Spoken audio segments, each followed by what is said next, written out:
Now the serpent was more subtle than any beast of the field which the Lord God had made. And he said unto the woman, hath God said, Ye shall not eat of every tree of the garden? And the woman said unto the serpent, We may eat of the fruit of the trees of the garden.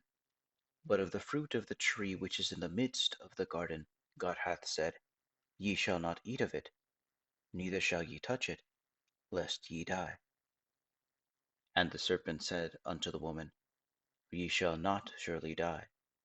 For God doth know that in the day ye eat thereof, then your eyes shall be opened, and ye shall be as gods, knowing good and evil. And when the woman saw that the tree was good for food, and that it was pleasant to the eyes, and a tree to be desired to make one wise, she took the fruit thereof, and did eat, and gave also unto her husband with her, and he did eat. And the eyes of them both were opened, and they knew that they were naked.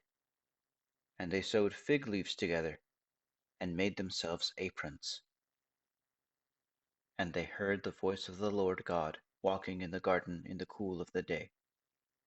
And Adam and his wife hid themselves from the presence of the Lord God amongst the trees of the garden.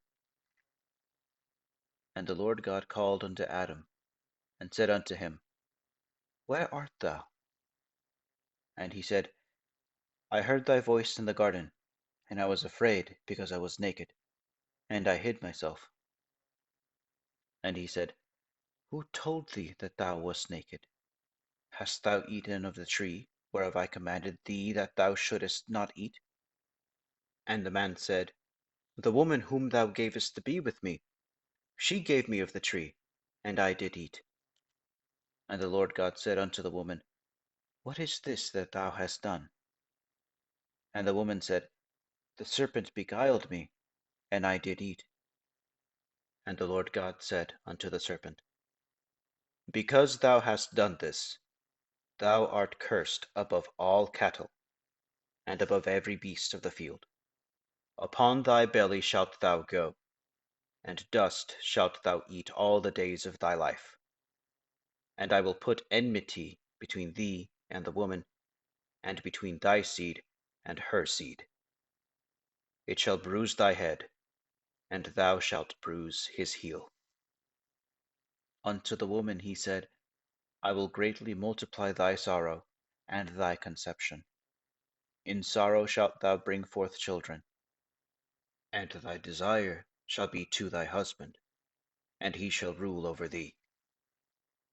And unto Adam he said, Because thou hast hearkened unto the voice of thy wife, and hast eaten of the tree of which I commanded thee, saying, Thou shalt not eat of it, cursed is the ground for thy sake.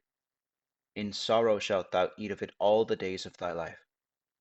Thorns also and thistles shall it bring forth to thee, and thou shalt eat the herb of the field.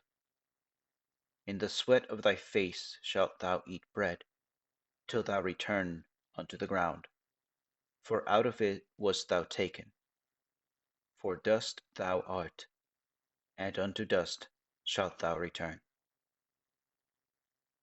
And Adam called his wife's name Eve, because she was the mother of all living.